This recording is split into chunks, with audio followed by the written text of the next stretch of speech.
Hello, I'm going to talk to you about our question of the day a little bit and cover some important things before we jump into the lesson. Today's question of the day is this quote by George Washington, which was actually posted last week. So you can revisit your post from last week if you want to remember the different movies that or books that you thought of that kind of connected to this idea that he's talking about.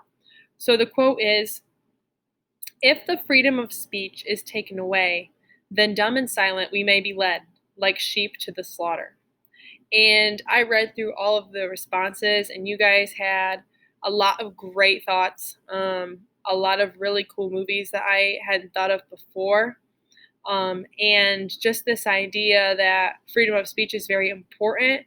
Otherwise, people can they won't be heard, and dictatorships or evil people can take you over and just kind of you end up being like sheep, just going whatever way governments tell you to go. And that's why it's so important in our country we have freedom of speech.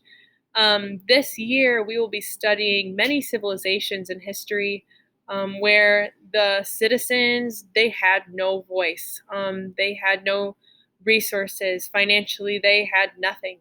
And that's how it went. And then different civilizations kind of captured and took over other ones, and there was constant battles, constant wars, and the people just had to kind of go along with it. They didn't have voting, they didn't have a system of government where they had a say or they could decide what they wanted to do with their lives. They were just told what they were going to do. And in today, countries like North Korea and China, the people do not have a say. They cannot even believe what they want to believe in. They are told what to believe in, and that is their only choice. So we need to be thinking about that as American citizens. We are very, very privileged to live in this country for many reasons, but one thing is because we have these freedoms, and it is technically a right to the freedom of speech, but we need to be thankful for it and we can't abuse it.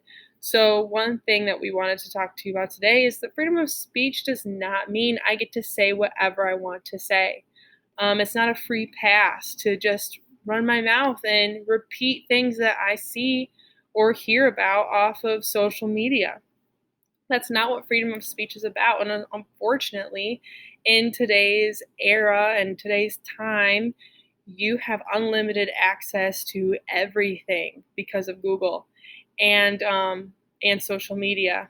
And that can be really good. It can also be really dangerous. So that is something you need to keep in mind. Social media is not a good example of freedom of speech all the time. It actually can be a very toxic example of what freedom of speech should be, because people are able to put out there whatever they want, and they are behind their phone.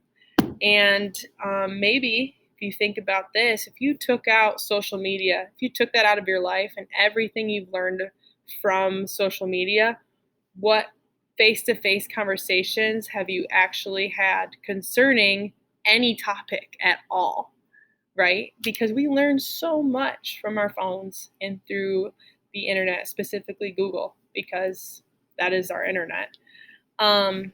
So we just wanted you to be mindful of that like Mr. Amaral has been talking about, we want to value, we want to appreciate the process that's going on right now with the election, and then we want to respect. We want to respect the president. We want to respect the process, and as it continues on, because it's going to continue. It's going to get dragged out.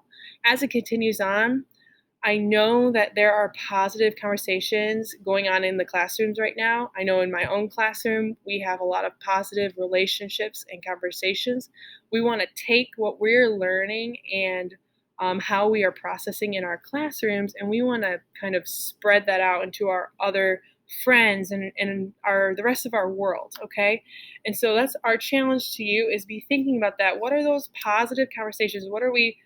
How are we respecting each other in our classrooms? Because I know you are. You're doing such a good job. And then contrasting that to these negative conversations or negative media and people that were hearing these outside voices, contrasting that, and how can I be someone who's a positive influence in my world? Because that's really all we can control. Okay, so how can I be a positive influence in my world, in my social media, and just kind of be someone who rises above, who's mature. And as this election continues on, we just wanted to continuing to think about those three words, how we're going to value, appreciate, and respect each other. And yeah, we really appreciate all the great feedback that you guys have had. So, moving on from that, I just wanted to let you guys know that we are grading the question of the days and the reflections this week, okay? They have not been consistent, and we need to stay on those. Mrs. DeAngelis and I read those every day, and that's our gauge to how class went, what you're processing, any comments that you may have. So we're grading those this week. So go back yesterday's. If you didn't do yesterday's question or reflection, go back, make sure that that is done. Do today's, do Wednesdays, do Thursdays, do Fridays, okay? On Wednesdays, it is not acceptable for you to do the question of the day and then not do your assignment for that day. No, it is a two-part situation, okay? So you need to do your question always, as usual. Do the reflection if there is one posted, as usual, but you also need to do that assignment, okay? All right. Thank you very much for listening to this little public service announcement. And I'm looking forward to today's lesson as we continue chapter 2.